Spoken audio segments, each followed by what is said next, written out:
You can follow me on Instagram. You can follow me on Facebook. You can follow me on, we also have a Patreon page that we're working to develop even more for your support. And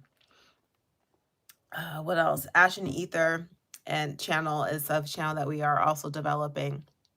So you can follow me in all those different areas to support. My goal is to make sure that people who are kind of like me or have been like me feel like, hey, you got someone who you can relate to. And also, I like to be able to reach out and know that I can relate to you all. So there we go. All right, so I am starting to see people come on in and welcome to the channel. I feel like something weird happened with this stream, so I'll find out in a little bit. But anyway, because when I started it, it said starting on December 1969 or something. I'm like, really? We're going back in time. Well, speaking about going back in time, let's air out my first little grievance, and that is 90s fashion. I talked about this on the my Facebook page, but I have been really frustrated with fashion these days. Fashion is horrible. It's absolutely horrible. The quality of things, horrible. Everything, horrible. Um, Big factor in that is the way things are being manufactured and how they're being just quickly being churned out. My other concern with the whole thing is that with all these ugly clothes that have been made recently, where do all these ugly clothes go? That's very disturbing to me because you go into the store and the racks are filled with ugly clothes. Where do the ugly clothes go?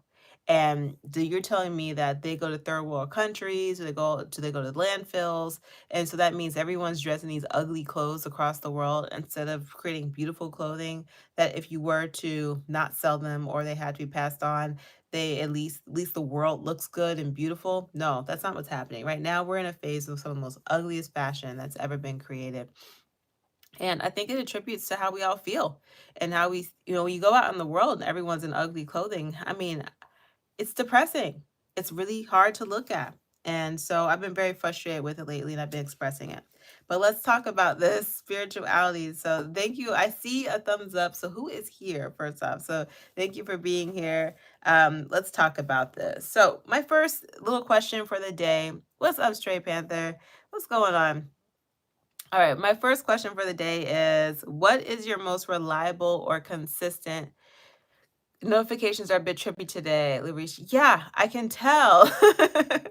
I can tell. I'm like, something isn't right. I could just tell something wasn't right. Even the way when I started the video, it didn't look like it normally does. I was like, something's not right. So I do know that. Well, let's spread it out. Somehow let's get the word out. Um, but I noticed that as well. I'm like, something is amiss, but that's okay. Everyone's starting to show up. So the question today is this: what is your most reliable and consistent spiritual practice or tool? What is it? For me, my most reliable and consistent